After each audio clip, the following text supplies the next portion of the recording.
Shalom, Bapak Ibu yang dikasihi Tuhan. Tema saat teduh pagi hari ini adalah apa saja yang dikuasai iblis atas hidup kita. Harus tahu, saudara, iblis berusaha untuk melakukan visinya, mencuri, membunuh, dan membinasakan. Memang betul, mencuri semua yang kita punya. Sukacita kita, pengharapan kita, kehidupan kita, tujuannya supaya Anda dan saya mengalami kebinasaan. Iblis juga mencuri keuangan kita, keluarga kita, kesehatan kita, apa yang kita punya. Makanya mari kita cek, belajar dari kisah Ayub. Apa saja yang diambil sama iblis? Area mana areanya iblis?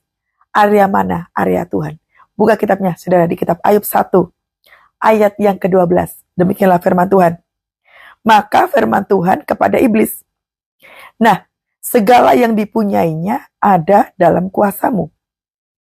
Hanya janganlah engkau mengulurkan tanganmu terhadap dirinya. Kemudian pergilah iblis dari hadapan Tuhan. Ini percakapan Tuhan dengan iblis. Iblis minta izin sama Tuhan untuk menghancurkan Ayub. Kita lihat dulu, siapakah si iblis ini? Iblis ini bukan iblis ecek-ecek, bukan iblis biasa. Tetapi iblis di sini memiliki karakter seorang penuduh dan sang lawan. Seringkali iblis menuduh kita. Contoh, Tuhan gak tolongin kamu. Tuhan gak mengasihi kamu. Kata Tuhan, engkau berdosa, engkau gak layak. Itu tuduhan iblis. Makanya lawan kita bukan darah dan daging, melainkan si iblis itu sendiri. Iblis ngomong sama Tuhan, bolehkah aku mencobai Ayub? Kalau kita lihat di ayat yang ke-9, iblisnya nanya sama Tuhan, apakah dengan tidak mendapat apa-apa, Ayub takut akan Tuhan? Tuhan katakan apa? Segala yang dipunyainya ada padamu. Yang dipunyai Ayub apa? Coba kita lihat di ayat yang kedua. Ayub mempunyai 7 anak laki dan 3 anak perempuan. Ayub juga memiliki 7.000 ekor kambing domba, 3.000 ekor unta, 500 pasang lembu, 500 keledai betina, dan budak-budak dalam jumlah yang sangat besar. Sehingga Ayub itu adalah yang terkaya dari semua orang di sebelah timur. Ayub orang yang kaya. Gak cuma kaya secara materi, dia punya keluarga. Coba perhatikan karakter Ayub seperti apa. Perhatikan ayat yang pertama. Adalah seorang laki-laki di di tanah Uz, bernama Ayub. Orang itu saleh dan jujur. Ia takut akan Allah dan menjauhi kejahatan. Perhatikan. Karakter Ayub sudah sesuai standar Tuhan. Yaitu saleh, jujur, takut akan Tuhan, serta menjauhi kejahatan. Ini karakter yang dinanti-nantikan Tuhan. Tetapi Ayub tidak luput dari ujiannya Tuhan. Lalu area apa saja yang di bawah kuasanya iblis? Dikatakan segala yang dipunyainya. Apa yang dipunyai oleh si Ayub ini? Keluarga dan harta benda. Mari kita cek keadaan kita. Apa yang diambil sama iblis? Keluarga kita kah? Keuangan kita kah? Kesehatan kita? Kepandaian kita? Atau apa? Pekerjaan kita, bisnis usaha kita. Semuanya itu atas izin Tuhan. Untuk melihat kualitas kekristenan.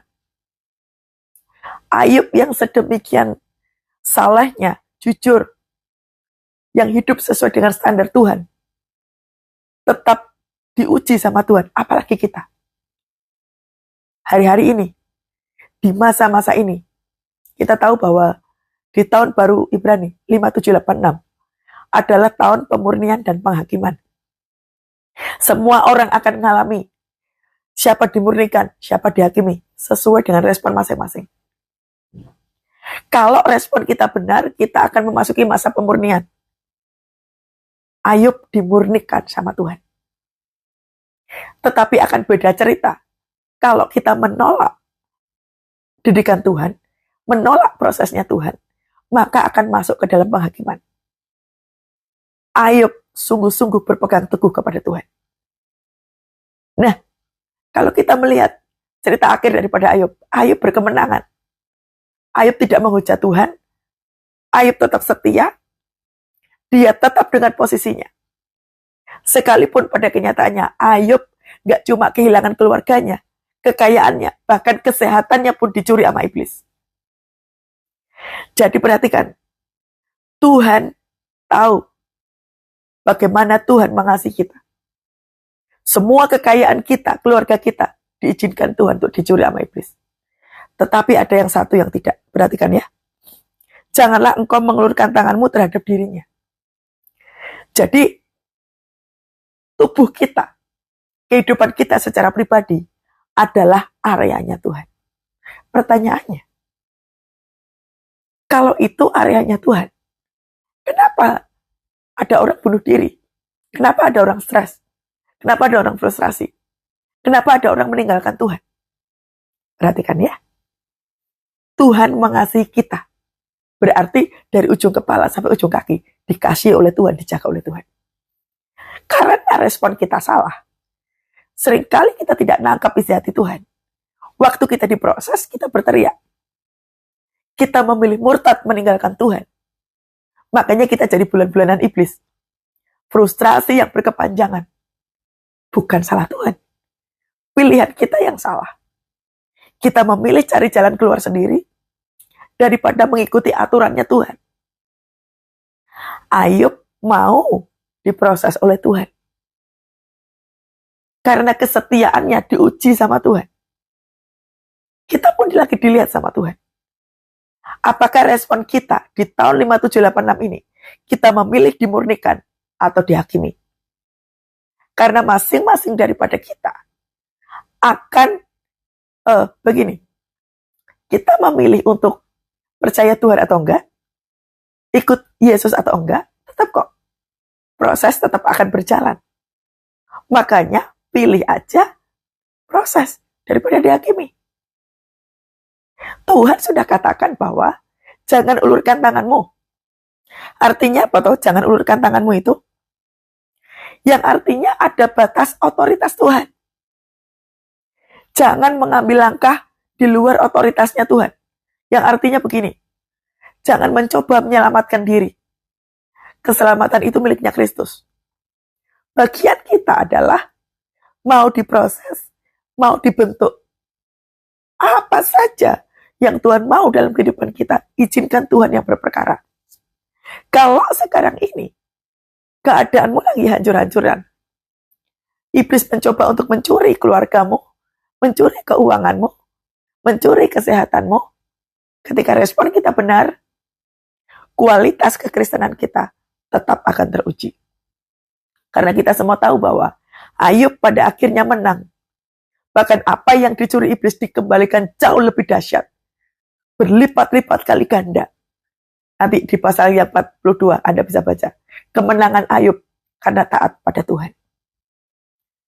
Jadi ketahuilah bahwa yang dicuri iblis itu bukan tubuh kita. Kecuali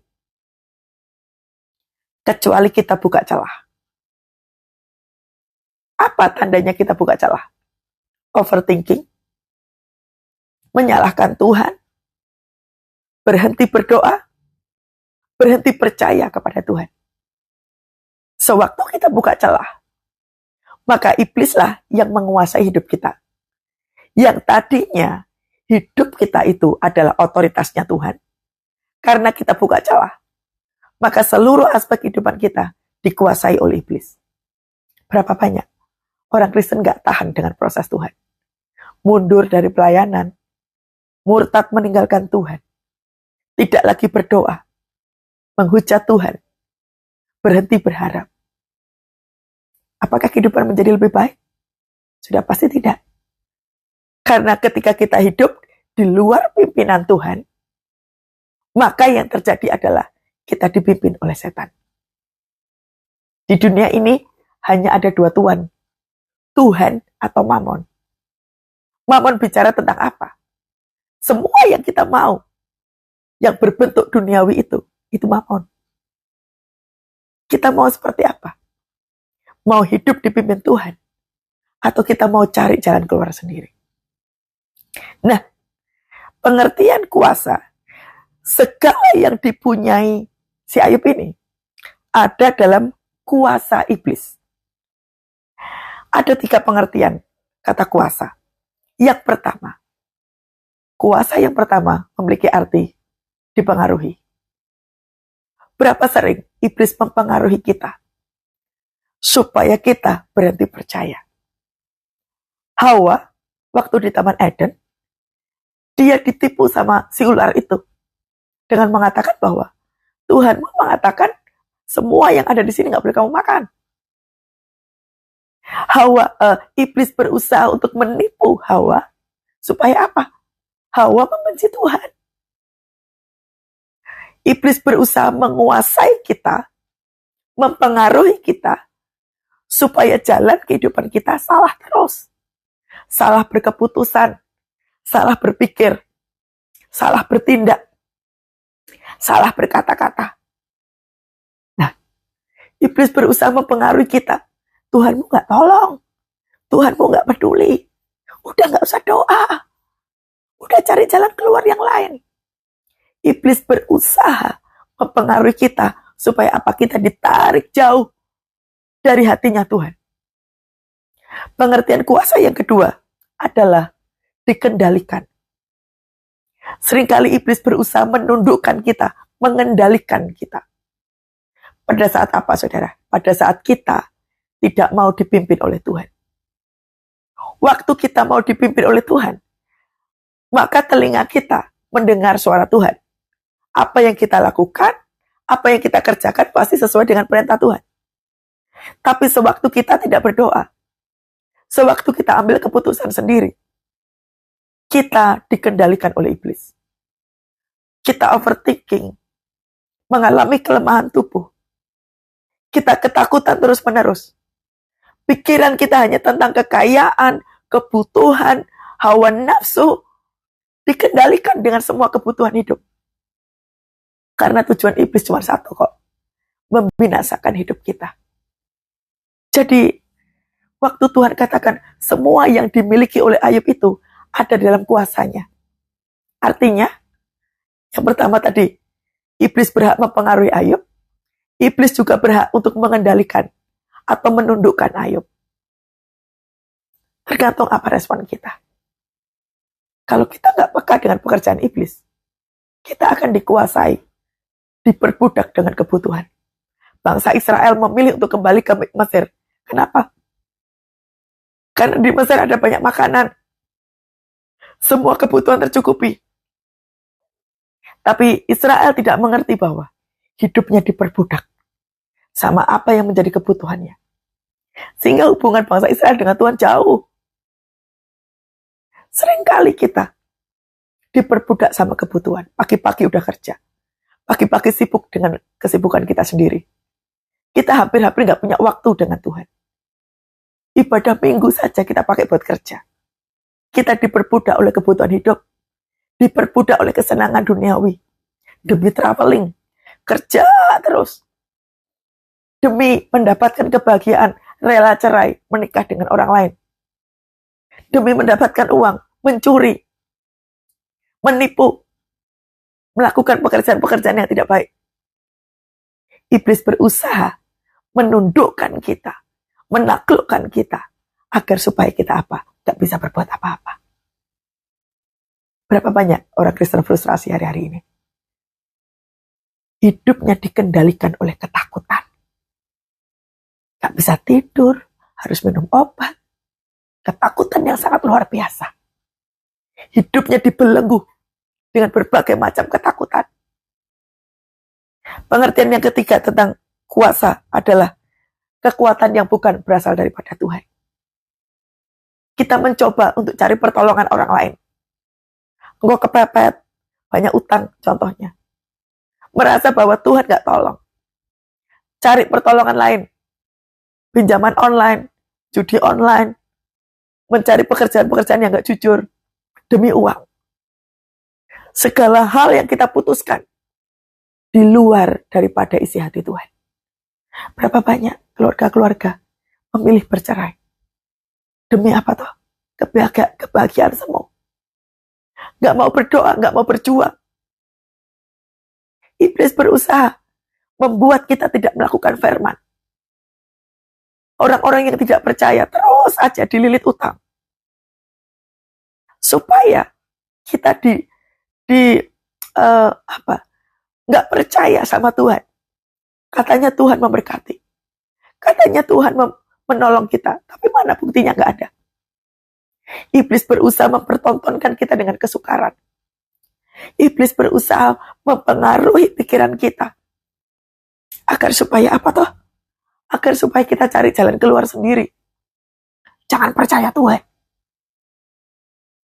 Kalau kita hidupnya tidak melekat kepada Tuhan, maka kita akan menjadi orang yang diombang-ambingkan. Takut dengan segala keadaan. Apa saja dikerjakan. Hal yang paling menyedihkan buat saya adalah ketika orang-orang menghabiskan waktu hanya untuk kerja. Kenikmatan hidup. Hubungan dengan Tuhan tidak diperhatikan. Berapa banyak keluarga-keluarga mengalami kehancuran? Karena nggak ada api Tuhan. Berapa banyak hari-hari ini orang nggak siap kena PHK.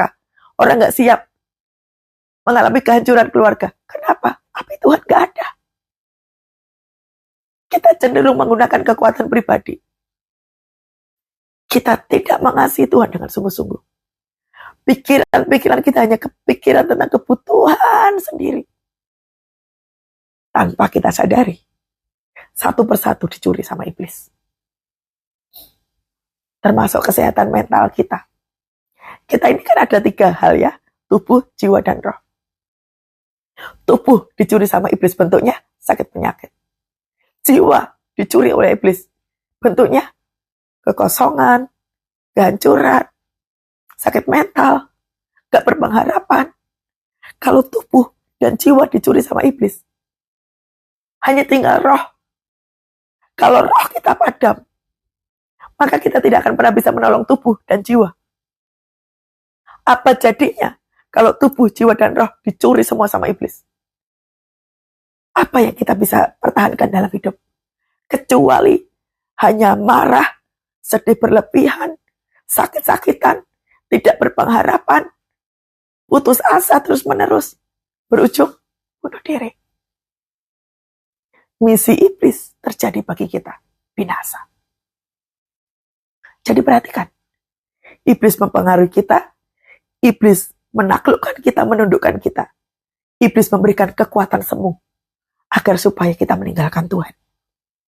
Jadi, saudara, perhatikan bahwa Tuhan mengasihi Anda dan saya. Segala sesuatu yang hilang itu diizinkan Tuhan, dicuri oleh iblis. Tapi kita diberikan otoritas oleh Tuhan untuk mengambil kembali apa yang diambil oleh iblis. Oleh sebab itu, masuklah ke dalam zona pemurnian Tuhan. Agar supaya Anda dan saya dimurnikan Tuhan, dipersiapkan Tuhan. Kedepannya nggak hidup sembrono. Kita lebih hidup berhati-hati. Hubungan kita dengan Tuhan itu dipulihkan Tuhan. Tahun 5786.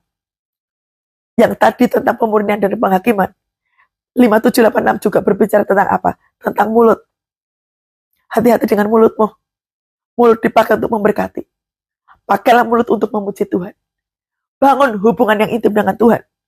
Koneksi-koneksi yang sempat terputus dengan Roh Kudus. Bangun kembali. Banyak muji nyembah Tuhan. Gunakan pagi hari untuk mencari Tuhan. Ya? Tahu ya? Apa yang dicuri sama iblis? Ayo kembali kepada kasih mula-mula Tuhan. Kita kuat di dalam Tuhan. Menang di dalam Tuhan. Tuhan Yesus berkati.